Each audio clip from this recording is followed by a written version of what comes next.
안녕하세요. 해부학TV는 전문적인 분석을 토대로 여러분들에게 무료 정보를 제공하고 있습니다. 결과로서 과정을 입증시켜 드리겠습니다. 무료 정보는 댓글란에 기재해 두었으니 클릭 후 편안하게 문의주세요. 그럼 지금부터 분석 시작하겠습니다. 첫 번째 경기는 룩셈부르크 대 슬로베니입니다.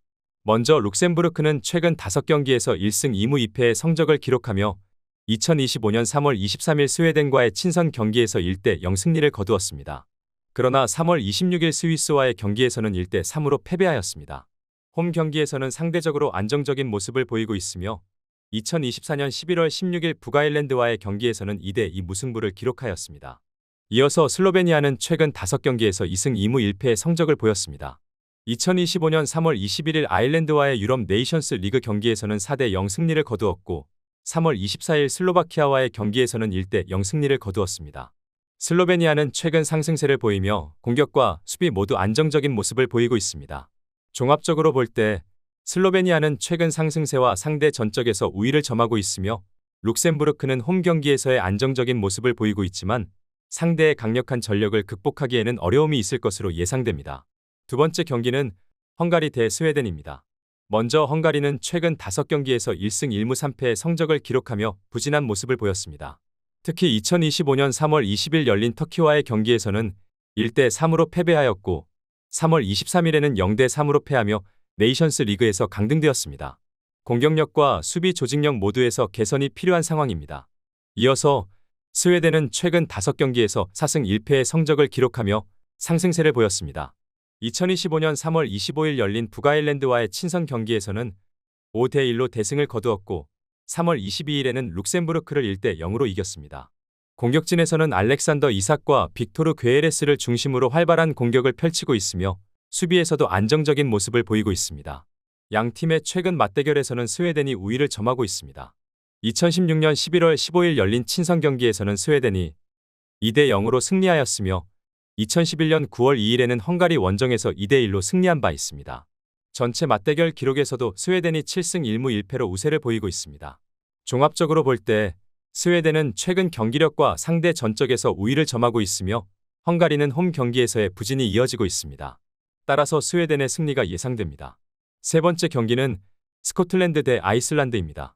먼저 스코틀랜드는 최근 5경기에서 2승 1무 2패의 성적을 기록하며 2025년 3월 20일 그리스와의 유럽 네이션스 리그 경기에서 1-0 승리를 거두었습니다. 그러나 3월 23일 열린 그리스와의 두 번째 경기에서는 0대3으로 패배하며 리그 강등이 확정되었습니다.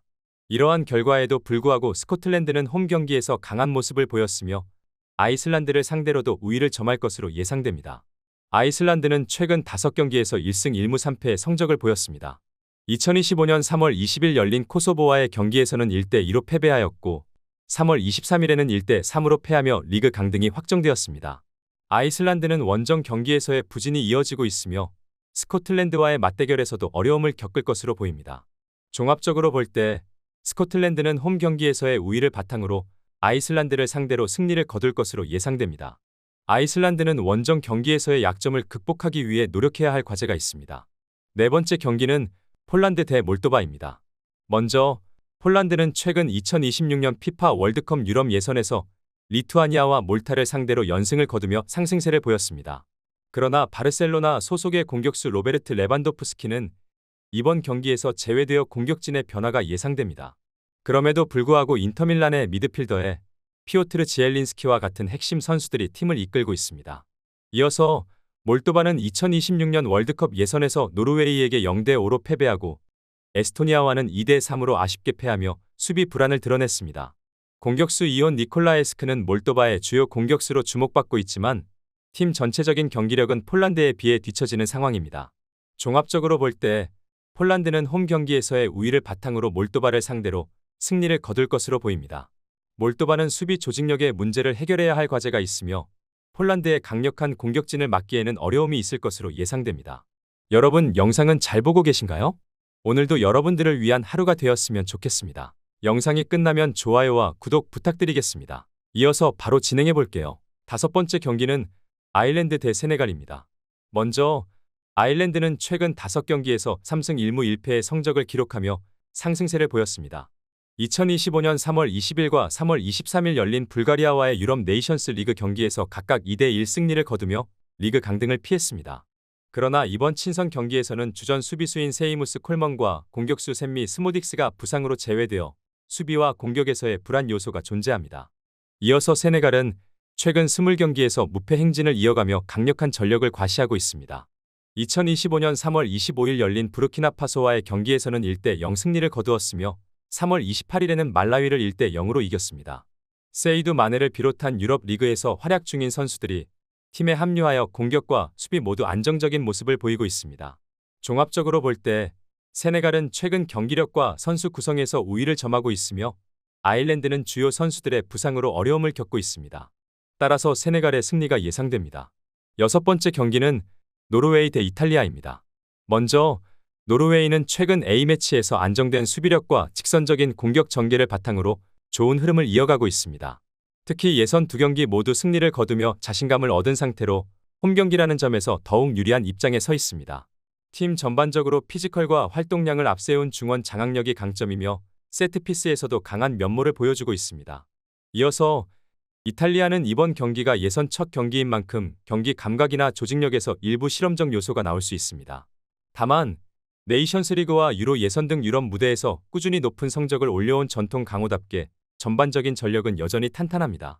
특히 후방에서의 빌드업과 전방 압박은 여전히 유럽 상위권 수준이며 노련한 경기 운영 능력은 여전히 팀의 강점으로 평가됩니다. 이번 경기는 노르웨이의 초반 기세와 이탈리아의 노련함이 맞붙는 접전이 될 것으로 전망됩니다.